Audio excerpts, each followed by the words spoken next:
teman-teman, kembali dengan saya DSW Dr. Sandi Wahyudi dalam Weekly Innovation Dose. Nah, saya mau angkat tema yang sangat penting buat tahun ini nih. Karena masih awal tahun, kita harus punya plan sepanjang tahun ini kita mau kemana. Tema yang akan saya angkat sepanjang edisi kali ini adalah berjudul Strategic Marketing. Ya, Strategic Marketing adalah ilmu satu mata kuliah di studi S1 maupun S2 yang mana kurang lebih 3-4 SKS ya. Jadi kalau di total kurang lebih ini satu semester ada 16 pertemuan. Nah, saya coba nyampaikan kepada teman-teman semua dalam beberapa seri. Saya akan coba mampatkan intisari apa yang kita harus pelajari. Bermula dari sebuah cerita ya, ini kisah nyata tatkala itu tahun 2006 ya. Si Steve Jobs, pendiri Apple tentunya ya, beberapa waktu ditemui sama tim di bawahnya. Ya, tim tersebut mengatakan, "Steve, kita harus bikin handphone nih, smartphone, karena penjualan BlackBerry kenceng banget. Kita ini cuma punya laptop, punya PC, punya iPod ya untuk musik ya, tapi nggak punya handphone. Ayo kita masuk garap pasar ini juga." Nah, si Steve Jobs ini karena cukup orangnya idealis ya, ngapain kita ikut-ikutan? Kita ini kuat fokus di software, kita fokus di PC, ya udah ini aja, nggak usah masuk-masuk ke dunia handphone. Nah, beberapa waktu terus 2-3 bulan si tim ini terus selalu mengajukan suatu pendapatnya tapi tanpa ada suatu dasar ya. Akhirnya Steve ngomong gini, "Dah, kamu riset baik-baik seberapa besar pasarnya, data itu kamu harus kasih ke saya." Alhasil ya data itu dipaparkan ke Steve Jobs dan memang proses yang dilakukan oleh timnya Steve Jobs itu adalah disebut market intelligence. Riset pasar untuk intelijen ya sebagai spionase ya, di mana waktu itu BlackBerry kenceng banget. Akhirnya dalam waktu 3 bulan nggak lama launching yang disebut iPhone 1 ya. Itu beberapa bulan di awal-awal 2007 ya, iPhone 1. Dan teman-teman semua, menariknya adalah dalam 6 bulan penjualan dari iPhone itu kenceng banget ya.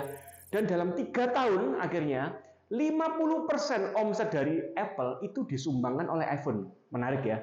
Jadi andaikan pada waktu itu si Steve nggak meluncurkan iPhone, maka omsetnya PC, omset iPhone tergerogoti ya, akhirnya habis juga. Nah, sampai detik ini omset iPhone itu 60-70% dari omset global daripada seluruh penjualan produk-produk Apple.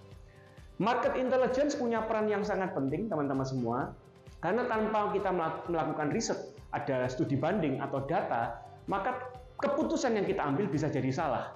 Nah, untungnya waktu itu Steve disupport oleh timnya dan semua ada datanya. Nah, pengembangan berikutnya teman-teman, ya ini akan saya coba paparkan ya dalam beberapa seri ke depan. Market intelligence sudah selesai, kita harus melakukan customer mapping. Mana customer yang kita mau tuju dengan produk baru nanti. Jadi tidak bisa kita semua bikin untuk semua customer. Tatkala itu Steve memilih segmentasi premium tentunya karena marketnya si Steve adalah mereka-mereka yang pecinta Apple yang mana laptopnya mahal, produk-produknya memang premium banget. Maka dari situ dia meluncurkan suatu gadget handphone ya, smartphone yang targetnya sama, yaitu customer mappingnya adalah target premium juga. Dan produk development dilakukan dengan cepat karena dia punya resource begitu kuat ya. 3 bulan langsung launching, menarik sekali ya. Kemudian diferensiasinya juga jelas bahwa dia tidak mau masuk ke Android ya punya idealisme sendiri dengan platform OS-nya sendiri ya. Maka dari situ sampai sekarang pun kita punya tahu ya ada 2 agama kalau di teman-teman menarik ini, agama Android dan agama iOS ya. Agamanya yang tidak menggunakan Apple dan yang menggunakan teknologi Apple.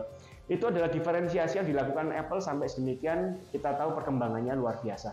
Jadi teman-teman semua, saya ilustrasikan tadi sebuah kisah nyata buat kita dalam bisnis kita masing-masing. Sebelum melakukan pembuat marketing plan, kita harus tahu langkah-langkahnya. Dan di sini langkah-langkahnya kita harus setahap demi setahap. Tidak bisa langsung ujuk-ujuk misalnya gini, wah kompetitor bikin Pak produk ini kita harus ikutan. Tanpa riset, tanpa customer mapping atau pemetaan mana customer yang cocok buat produk kita nanti, dan tanpa melalui urutan-urutan ini, kita bisa misi bunuh diri. Kalau hoki, ya istilahnya orang hoki, bisa jalan, tapi kalau gagal, ya jangan menyesal. Karena apa? Kita tidak mengikuti arah yang sesuai patronnya. Jadi teman-teman semua, ini introduction aja ya. Akan saya petakan satu persatu nanti di seri-seri berikutnya. Apa itu market intelligence dan masing-masingnya secara mendetail, tapi juga bisa applicable buat bisnis teman-teman semua. Ikuti terus ya seluruh channel dari SLC Marketing Inc., baik itu di YouTube, di TikTok, Facebook, Instagram, dan seluruh jaringan sosial media kami lainnya. Saya DSW, Dr. Sandi Wahyudi, keep stupid to grow inside.